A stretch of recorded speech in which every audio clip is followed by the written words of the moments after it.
日本時間3月3日、MLB アナリスト、ベン・バーランダー氏がホストを務めるポッドキャスト番組、フリッピン・バッツに、今季からドジャースに加入したカイル・タッカー選手が出演しました。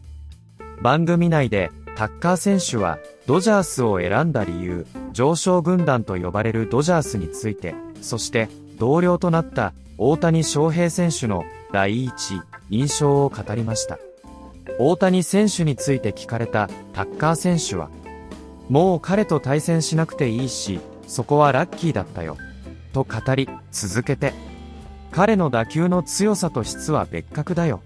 あんなに強く、正確に打てる選手はいないよ。山本が投げて、その後に大谷、その日は確か、グラスノーも投げていて。正直、初日の相手としては、きついでしょって思ったね。と、初めてのライブ BP の感想を語る場面も。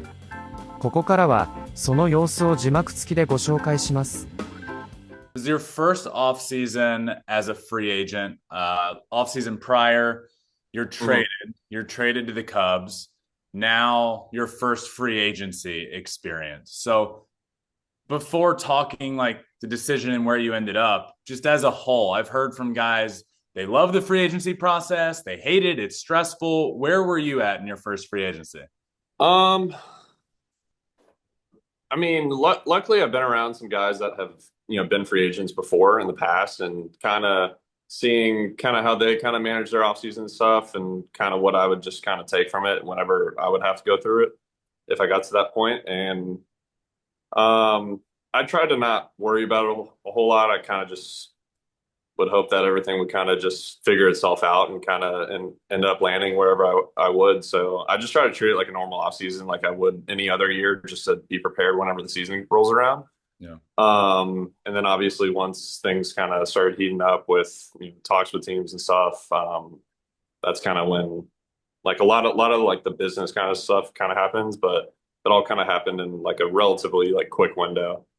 Yeah, you were one of, if not the biggest free agent name out there. I did a top 10. You were number one. No big deal for me. But and no debate, you're one of the big names out there. And all off season long, I think a lot of people are wanting you to go to their team, and social media rumors go crazy. And it's Kyle Tucker, Blue Jays, seemingly a fit there, and then there's momentum there, and then last second it's like, okay, actually the Mets are really in play, and then out of nowhere it's the Dodgers. At least that's the social media perspective of things. So my question to you in the thick of that is, how true is that? Were any other teams close? Was a signing imminent? Like, how true are rumors that we saw online with teams like the Blue Jays or the Mets before this all came together? I mean, obviously you can't believe everything you'd read online or see on the internet.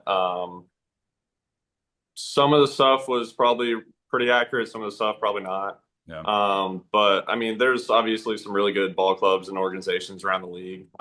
Very professional teams that have really good coaching staffs, players, front offices, and everything. So every team kind of has its pros to what makes them great and what works for them.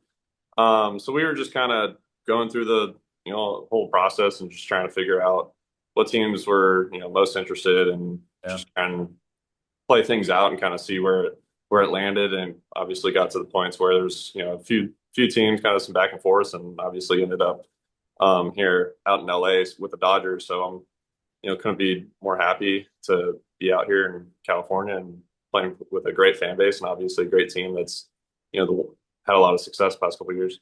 Obviously the money's nice, but if that weren't a factor here, why the Dodgers? Like, what separated the Dodgers in their pitch to you to bring you out to LA? I mean, obviously playing against them and kind of just seeing them from like the outside, from like another organization, or just watching them on TV and stuff. I mean, I think it's pretty obvious that we have a very talented team, and I think we do things the right way when it comes to playing baseball.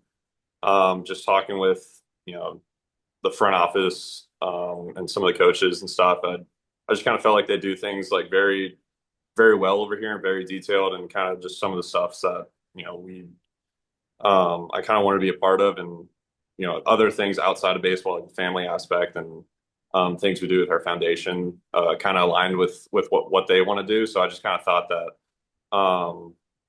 the Dodgers kind of checked off a lot of our boxes or all of our boxes, and just kind of a place that we wanted to go spend, part of the rest of my career at. Dodgers are going for a three-peat. The first with you there. How does it feel? How does it feel joining a team that is, in my opinion, the most stacked team in baseball? They're unbelievable. One of the best rosters we've ever seen assembled. MVPs everywhere you look. How does it feel going into spring training, going into a new season, joining a team that's coming off of 2 in a row and trying to do something we haven't seen in over 2 decades? I mean, it's cool. I mean, especially this past week or two, like the beginning of spring training, you can tell everyone just kind of has the same goal. They appreciate everything that they've done the past couple of years and the work that's kind of got into it for winning those World Series, but also at the same time, they're kind of moving on and looking forward to this year, and everyone knows what it takes to get back there and try and win it again. So, I mean, this team works extremely hard in stuff that fans and people don't see just when game time rolls around. There's a lot of stuff that goes into our practices and spring training games in the backfields that guys really work hard on because they want to get back and have the opportunity at least to win another World Series and try and win a third one in a row. I mean, you've only been there for a week. I mean, position players reported a week ago. I don't know how long specifically you've been there, but you've been with the team for a week. But a lot of players that I've talked to go to the Dodgers or have been on the Dodgers and say they just do things differently than a lot of other organizations. And I don't know if you've even been able to experience that, but just from being around the team, from being around Dave Roberts and the team and the staff and the training staff, is that truly something you feel that the Dodgers organization, and it's, again, obviously you would say this, it's no discredit to Houston or Chicago or wherever you've played, but I hear from a lot of people, it's just different and you feel it when you walk in the door. Yeah. I mean, I've been, fortunate enough to play with some really good teams in the past and organizations, and we've had a lot of success with them. But this team has a lot of similarities to them, and kind of other things that also make them great.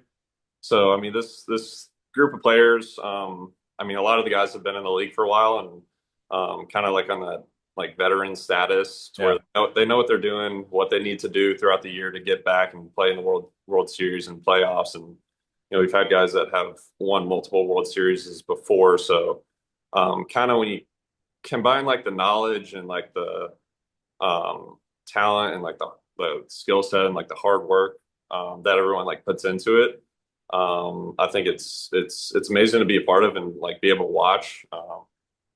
As an opposing player, you kind of just, I mean, I don't you don't practice with the other teams or anything. You just play against them, but you just know that they're good players. But when you're on a team, you kind of see all the stuff, like I said, behind the scenes, in the cages, out on the field, taking practice, ground balls, fly balls, whatever it is. Yeah. You can kind of tell why this team's so good and has had a lot of success. Kyle, be honest. Have you yet been able to sit back and envision yourself in this Dodgers lineup and where you might fit into a lineup that includes Shohei Ohtani and Mookie Betts and Freddie Freeman, yourself, Will Smith, the names go on, and just envision yourself somewhere in there? Yeah, I mean, it's exciting to think about, and it's going to be exciting to go out and do and experience once the season starts.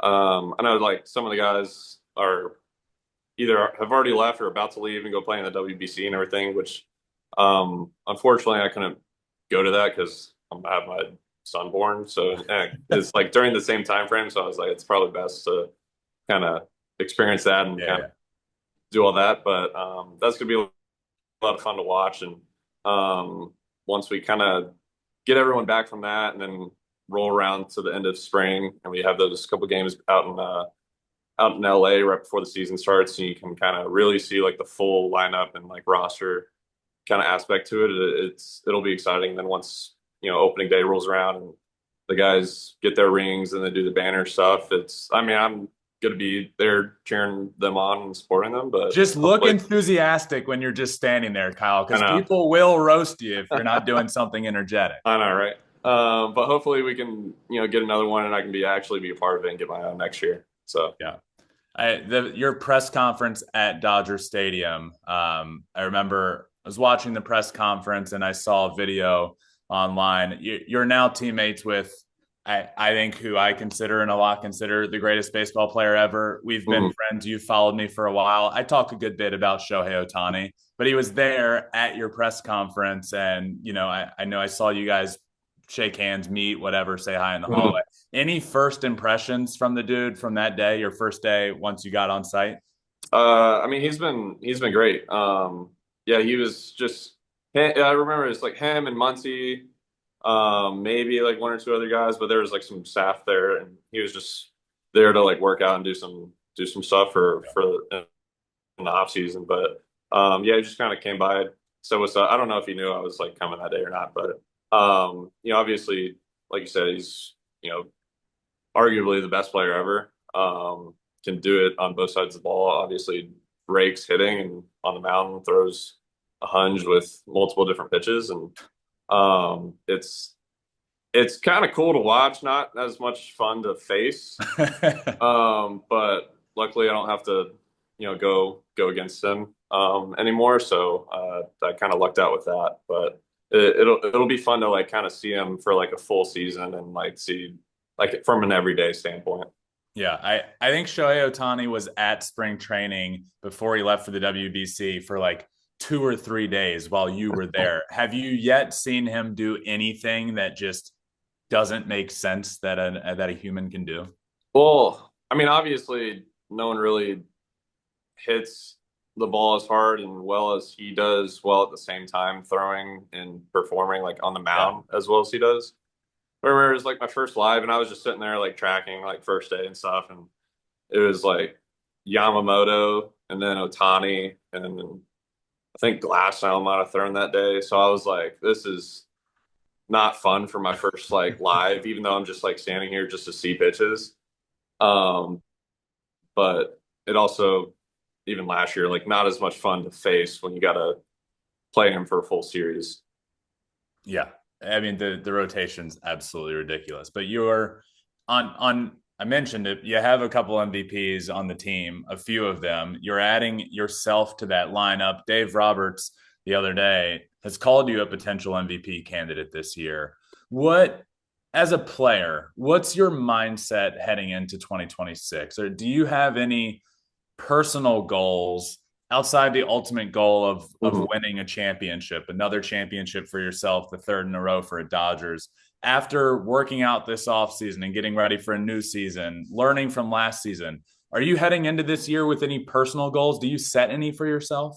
Not necessarily. I just try and do my part helping our team win. I kind of I try and treat every year and every game kind of like the same. Just to go out there and try and put up as many runs as possible offensively, or do what I need to do to get guys over or get guys in, and set ourselves up for opportunity to win the game. And same thing on the defensive side, just try and hold guys from taking an extra 90 feet or getting some outs. So same thing kind of with everyone else. Like everyone is very talented and like goes out and performs well and stuff, but at the same time, like even if we don't or we have a bad game, like if there's some way that we can contribute to giving our team success, like that's kind of I think what makes this team really good. So when you have a bunch of guys just trying to do that, like I think everything else kind of adds up and stacks on top of each other. It's where you start naturally just getting a bunch of runs and like preventing runs and stuff. So it's not very selfish team over here. いかがでしたでしょうか。このチャンネルでは日本人メジャーリーガーなどを中心に野球情報をお届けしています。この動画が良かったら高評価、チャンネル登録をよろしくお願いいたします。今回も最後までご覧いただきありがとうございました。それではまた次の動画でお会いしましょう。